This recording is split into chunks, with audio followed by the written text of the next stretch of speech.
Forget the San Andreas Fault for a minute.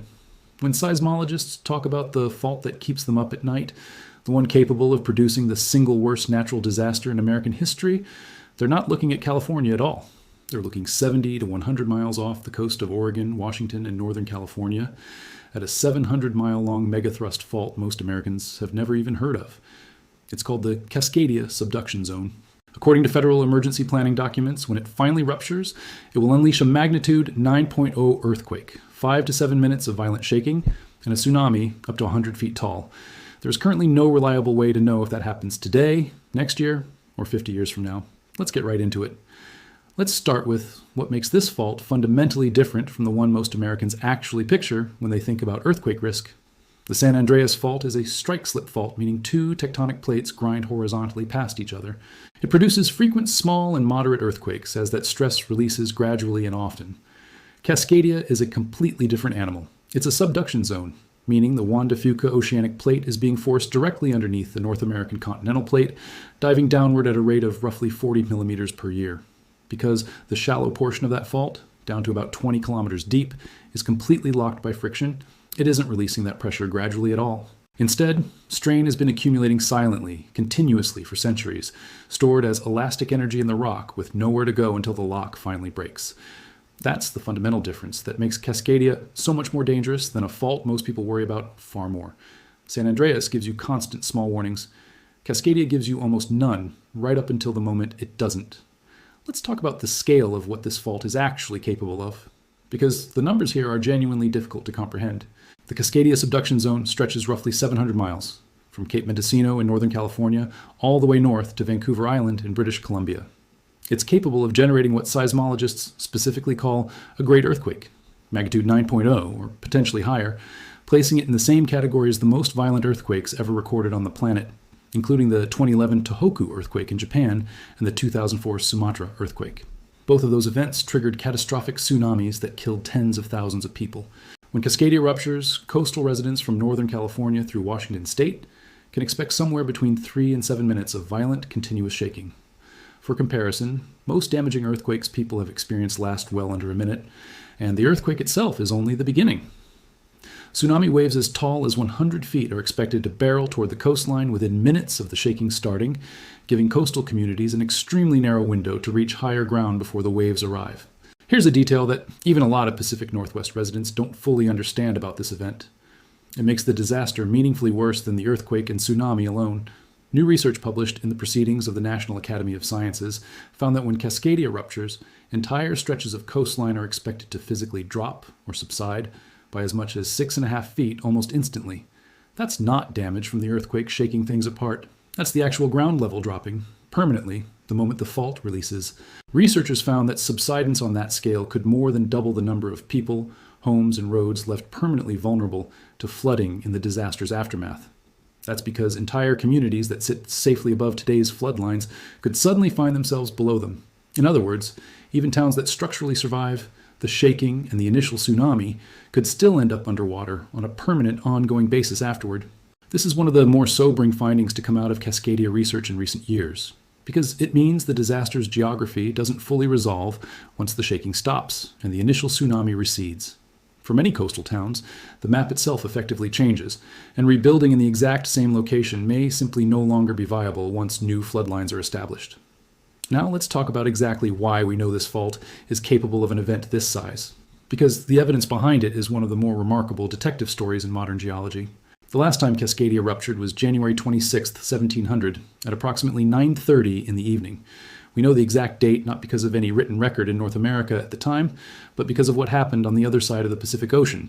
A destructive tsunami struck the coast of Japan that same night, with no earthquake felt locally to explain it. What Japanese researchers came to call an orphan tsunami, a wave with no local parent earthquake. It took modern seismologists cross-referencing Japanese historical records with geological evidence along the Pacific Northwest coast, including drowned forests and buried marsh layers consistent with sudden land subsidence, to reach a conclusion. That conclusion, the orphan tsunami in Japan, had actually been generated by a magnitude 9.0 earthquake rupturing the full length of Cascadia roughly 10 hours earlier. Native American oral traditions along the Pacific Northwest coast, passed down for generations, also describe a great shaking and a flood consistent with that same event, independently supporting the same timeline. So how often does an earthquake like this actually happen at Cascadia? And where does that leave us today? Geologists have identified evidence of 43 separate earthquakes at this fault zone over the past 10,000 years by studying layered sediment deposits offshore, giving us a genuine long-term pattern to work from. On average, Cascadia produces a magnitude 9.0 or larger earthquake roughly every 400 to 600 years. The actual intervals recorded in the geologic record have ranged as low as 200 years and as high as 1,000 years, which tells you just how much uncertainty is baked into any estimate. It has now been 326 years since the last rupture in 1700. That puts us solidly within the historical recurrence window, not overdue in any way that lets anyone predict an exact date, but well within the range where the next rupture becomes geologically expected rather than surprising. Current federal hazard modeling estimates roughly a 15% chance of a magnitude 8.0 or larger earthquake striking this zone within the next 50 years. Oregon's own state emergency management office cites a 37% chance of a magnitude 7.1 or larger event in that same 50-year window. Those numbers might sound almost reassuring at first glance, low enough to not think about day to day, but stretch that same probability out across a 30 or 50-year mortgage, a career, a childhood, and it becomes a genuinely serious number for anyone planning a life in this region. Let's talk about what a full rupture would actually mean for the people living above this fault, because government planners have already run the numbers on this exact scenario. A 2022 joint state and federal planning exercise modeling a full Cascadia rupture projected approximately 14,000 fatalities and more than 100,000 injuries. The damage was severe enough that officials describe it, without exaggeration, as the worst natural disaster in the nation's history. FEMA's own projections for this scenario describe millions of people left disconnected from roads, power, water, and emergency services simultaneously. Recovery timelines are measured in years rather than weeks or months. That kind of cascading infrastructure failure is what genuinely separates this disaster from almost anything else planners model for the United States. It isn't a single city dealing with a single point of damage. It's an entire 700-mile regional corridor losing basic infrastructure all at once, with neighboring regions too far away or too overwhelmed themselves to provide immediate relief. Bridges across the region are expected to suffer widespread damage, cutting off entire communities from ground transportation for extended periods. Ports along the coast, many of which handle significant freight and fuel distribution for the entire region, are projected to be non-functional for weeks or longer, complicating the delivery of emergency supplies at exactly the moment they're needed most. Now let's get to the part of this story that should genuinely concern you, and it's right there in the headline, "This fault can strike without warning." Unlike hurricanes, which meteorologists can track for days before landfall, or even wildfires, which typically show some pattern of buildup before exploding into a major incident, there is currently no reliable scientific method to predict exactly when a subduction zone earthquake like Cascadia will rupture. Earthquake early warning systems like Shake Alert, which is active across the west coast, can provide a few seconds to perhaps a minute of warning once a rupture has already begun, detecting the fast-traveling initial seismic waves before the more damaging shaking arrives. That's genuinely valuable for slowing trains, pausing surgeries, and triggering automatic safety shutoffs, but nowhere close to the kind of days-ahead warning people are used to from other natural disasters, because the shallow, locked portion of Cascadia isn't producing the frequent small earthquakes that give scientists a pattern to study the way California's more active fault systems do. There's comparatively little day-to-day seismic activity along the locked zone to serve as any kind of precursor signal. The fault can, and eventually will, simply let go. New research is also revealing that this threat may not even be fully contained to the Pacific Northwest. Scientists studying the two fault systems have found growing evidence that the Cascadia Subduction Zone in California's San Andreas Fault may be more connected than previously understood. Drilling research off the Oregon coast has uncovered evidence suggesting that a major Cascadia rupture could potentially help trigger activity on the San Andreas Fault further south. That's raised the possibility of what researchers are now calling a double West Coast earthquake threat.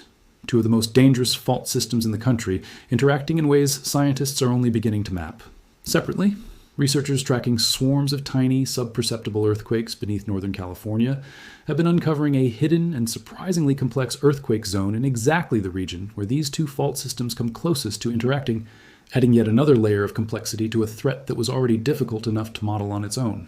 It's also worth understanding that Cascadia isn't even the only serious earthquake threat facing cities like Seattle directly. New research published this year on the Seattle fault zone found that smaller fault strands branching from beneath the city itself rupture far more frequently than Cascadia does, with a recurrence interval of roughly 350 years. Evidence suggests the most recent rupture on those local strands occurred in the early 19th century. That means Seattle faces a genuine dual threat: the inevitable, eventual Cascadia megaquake offshore, and a separate, more locally frequent fault system running directly beneath the city that could produce its own damaging earthquake on a completely independent timeline. Seismologists studying the region have been direct that residents fixated purely on the well-publicized Cascadia threat may actually be underestimating a nearer, more frequent hazard sitting right beneath their own neighborhoods. When the New Yorker published its now famous 2015 feature on this exact fault, titled The Really Big One, it described this scenario in language stark enough that it went viral almost immediately. The piece warned that experts believe it will trigger the worst natural disaster in North American history. The article's intensity struck a nerve, and for some readers, in a genuinely paralyzing way. The Pacific Northwest Seismic Network, one of the leading scientific authorities on regional earthquake research, responded publicly at the time with a message meant to reframe that fear into something more useful. Don't be scared. Be prepared. That response wasn't a dismissal of the underlying science. The magnitude 9 threat, the recurrence interval, the tsunami risk are all real and well documented. It was an argument that fear without action doesn't protect anyone, but genuine preparation does. So what does actual preparation look like for a threat this size, according to the experts who study it? First, and most fundamentally, seismic retrofitting matters enormously for anyone who owns or rents in the affected region. Older homes and buildings that haven't been reinforced for earthquake loads are dramatically more likely to suffer severe structural damage or collapse during several minutes of continuous, violent shaking. Second, if you live anywhere along the immediate coastline in the tsunami inundation zone, know your evacuation route to higher ground before you ever need it. With waves potentially arriving within minutes of the shaking stopping, there will be no time to consult a map once the ground actually starts moving. Many coastal communities in Oregon and Washington have posted tsunami evacuation route signage specifically for this reason. Take a few minutes to actually notice and walk that route the next time you're in a coastal town, rather than assuming you'd figure it out in the moment. Third, build a genuine long-term emergency supply kit, not just a 72-hour bag. FEMA zone planning documents for this scenario describe potential isolation lasting weeks, not days, given how comprehensively regional infrastructure is expected to fail. Fourth, have a family communication and reunification plan that doesn't depend on cell networks functioning, since phone infrastructure is one of the systems most likely to fail across the region simultaneously. A designated out-of-region contact that separated family members can all reach is a simple, well-established strategy for exactly this kind of scenario. Fifth, if you're in Seattle specifically, understand that your household faces two separate fault-related risks on two separate timelines. Prepare for both, rather than treating Cascadia as the only threat worth planning around. And finally, take Shake Alert seriously. Even though it only offers seconds of warning, those seconds are enough to drop, cover, and hold on before the worst shaking arrives. That single action meaningfully reduces injury risk during exactly the kind of violent, multi-minute shaking this fault is capable of producing. Here's the honest bottom line on everything we've covered tonight. The Cascadia Subduction Zone is real. It's enormous. And according to the federal government's own planning exercises, it represents the single most consequential natural disaster risk in American history when it finally ruptures.